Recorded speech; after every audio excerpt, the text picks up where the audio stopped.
سفر کس وقت اور کس دن کرنا چاہیے؟ تو دیکھیے، وقت کے بارے میں ایک حدیث تو یہ ہے کہ اللہ کے رسول صلی اللہ علیہ وسلم نے صبح کے وقت سفر شروع کرنے پر برکت کی دعا دی ہے۔ اللہم بارک لامتی فی بکورہا، اے اللہ میری امت کے لوگوں کو صبح سویرے چلنے میں برکت عطا فرما۔ اور رات کے وقت سفر کرنے کے بارے میں اللہ کے رسول صلی اللہ علیہ وسلم نے یہ فرمایا ہے، علیکم بالدلجہ فإن الارض تطوی باللیل، رات میں زمین لپیٹ دی جاتی ہے، یعنی رات میں سفر جلدی طے ہو جاتا ہے، اس لیے رات کو بھی سفر کرنا چاہیے۔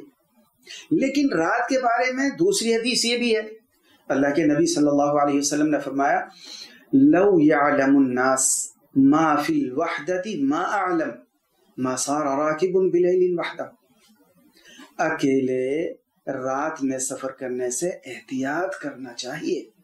اگر کسی قسم کا ڈر اور خوف ہو تو اکیلے سفر نہیں کرنا چاہیے۔ اور کس دن سفر کرنا بہتر ہے، اس بارے میں ایک صحابی ہیں حضرت کعب، وہ فرماتے ہیں کہ اللہ کے نبی صلی اللہ علیہ وسلم نے جمعرات کے دن زیادہ سفر کیے ہیں، اس لیے جمعرات کے دن سفر کرنا یہ مستحب ہے۔ البتہ جمعے کے دن اگر جمعے کی نماز کا وقت شروع ہو چکا ہے پھر سفر نہیں کرنا چاہیے جب تک جمعے کی نماز نہ پڑھ لیں۔ لیکن اگر کوئی ایسی ترتیب بنا لی جائے کہ جمعے کی نماز سفر کے دوران یا منزل پر پہنچ کر پڑھ سکتے ہیں یقیناً، پھر جمعے کے دن بھی سفر کر سکتے ہیں۔ بہرحال سفر کرنا کسی بھی دن اور کسی بھی وقت منع یہ نہیں ہے۔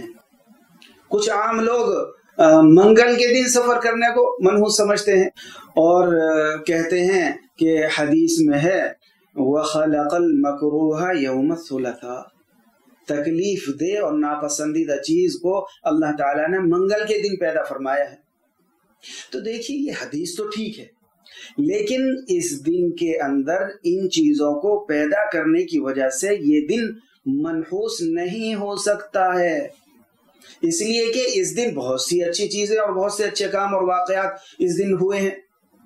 دیکھیے اسلام میں کسی بھی وقت میں اور کسی بھی دن میں کسی بھی مہینے میں نحوست نہیں ہے، البتہ نحوست کس چیز میں ہے؟ صرف گناہ میں ہے۔